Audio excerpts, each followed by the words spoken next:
I think one of the things I'm actually pretty good at is saving money, having had a 45% savings rate for the last 8 years. And so to the external world, in your eyes, if I tell you I've saved 45% of my income for the last 8 years, you're probably like, man, Leon, my name, has such great financial discipline. But that's actually the biggest misconception of them all. I am a terribly undisciplined person, if that's even a word. I lack discipline. I play video games. I sleep late. On the weekends, I watch anime and I read manga, right? I'm so undisciplined. If I were actually disciplined, I would be uploading 5 YouTube videos every single week, but I'm not. So today, I want to share how you can actually build financial discipline without building financial discipline. So from the outside world, you'll look financially disciplined, but you know the truth. Like you know you're actually not. Okay, I know I'm actually not. And so let's unpack how we can make saving money easy.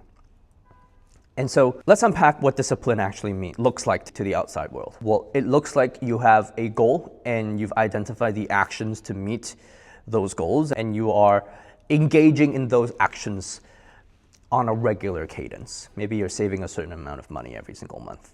But the idea of discipline implies willpower. Like you're trying hard to do something you don't want to do because it is difficult. And certainly that is required, like in the case of training for a marathon, right? Some people really like running, and so it doesn't feel like training. Some people, they have to train really hard and they hate every second of it, but in order to meet the goal, they'll do it. Okay, those are two different camps. In the same way, when we're saving money, some people there's an ease to saving money. We're not even really thinking about it. We kind of just continue to enjoy life. Yet other people, when they're saving money, they're trying to penny pinch. They're thinking, where am I going to get the next dollar? Where is that extra money coming from? What do I need to cut this month? I am the former, and I'd like to believe that if anyone wants to save money, then doing so easily will allow that person to save more money than doing so difficultly, if that's a word. And so how do we make saving money easy? Well, that's a ridiculously simple question. Let's pretend you're living a life, you're spending the amount of money that makes you content with the kind of life you are living. And it doesn't matter what the number is, because for each of us it's different. The amount of money we need to spend to live a satisfied life is different for everyone. Let's say you have a number in your mind. I want you to think of a number. Like, what is the amount of money that you would need to spend every single month to not be stressed, right? To be okay, right? Maybe you're not necessarily living a rich life, but like you're taken care of. What's that amount of money? Let's say you have a number in your mind. Well, for me, back in Canada, it would have been like $8,000 to $9,000 a month. I am not in Canada. I work in China, and so it's about $3,000 a month, right? And so that's the first lesson. If you can lower the amount of money you need to be happy, well then it's a lot easier to be happy.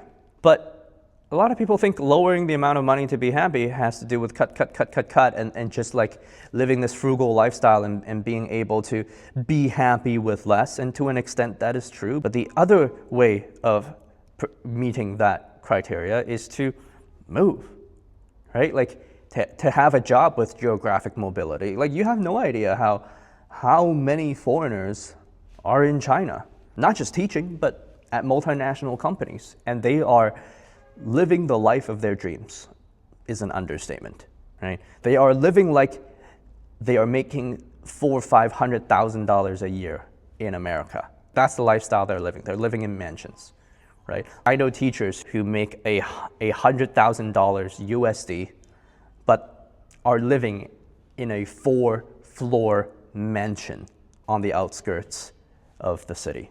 They're living like they're rich, right? And it's because the cost of living is so low. So that's the number you want to lower, right? And so let's pretend that you do have that number in your mind and you've tried your best to lower it as much as possible. What's the second number you want to keep in mind of? Well, okay, I want you to imagine you're in this situation. Okay, so let's pretend you're like me and you're satisfied with like $3,000 a month, right? Doesn't make you sad. You're not living a massively luxurious life, but you're good to go. You're content. What if you made $8,000 a month? Would it be easy to save 4 or 5,000? Yeah, it would be, right? Like, imagine the life that makes you happy costs $3,000 a month, and you make 8. What are you gonna do with the extra 4 or 5? Well, certainly you could spend it, right? You could gamble and go to Macau, Las Vegas, go on vacations and buy luxury handbags. But you know that if you were to do that, it wouldn't necessarily make you that much happier, because you're already a full person on the inside. You're full of contentment and happiness on the inside from the current lifestyle that you have. And so all that extra money is now automatically saved, right? Assuming you've set up a spending account and a savings account, and you're moving the $3,000 into your spending account every single month, and that's where you're spending money from. And then you're saving the other 5,000, right? The other 5,000 goes into an investment portfolio, invested for the long term, and you forget about it. You forget about it. And even within that $3,000 that you are spending every single month, you've got a little bit left over. And so you're not strapped for cash.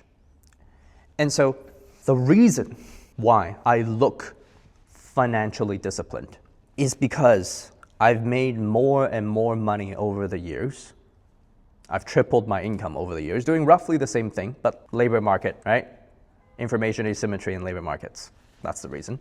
But I've kept my lifestyle relatively the same, right? Now, obviously with a wife and kids, I spend more money. That's okay. But I don't spend frivolously, right? And so as a result, I have a couple $1,000s every single month I can set aside from my job.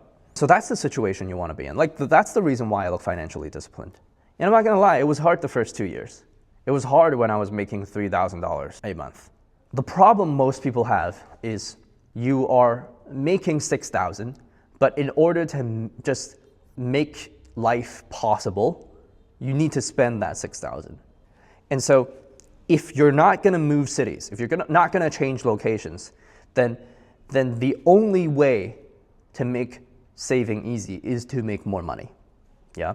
And so anyone that finds it difficult to save, anyone that is trying their best to cut, to budget, to track every single expense so they have that extra dollar at the end of the month, anyone in that situation, the first priority should be, how do I make more money?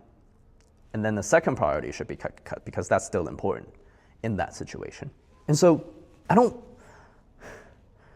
want you to treat financial discipline as this exercise in willpower. I want you to treat what looks like financial discipline as living life in a state of flow. It's just who you are. It's just who I am, that I only spend $3,000 a month, sometimes not even. It's just who I am that I save the rest. And that's great, yeah? That's the good life. Living life humbly while you are content is the free life that we all aspire to have. And as you make more money, yes, your material possessions will increase, but don't live a life where you're setting yourself up for financial ruin and failure. Don't live a life where money gives you anxiety. Figure out how to get that degree. Figure out how to switch careers, change jobs, pick up a side hustle. It's what I had to do. And it's the reason why I can sit here and talk about this with you today. And I don't regret living humbly. In the same way, I don't regret making the moves in my career to make more money. And I know how much some of you need that. This video is your permission to go for it. It's time to change. And if you need help, send me an email. Click the link below this video. You'll be on my email list, and you'll be able to email me. Have a good day.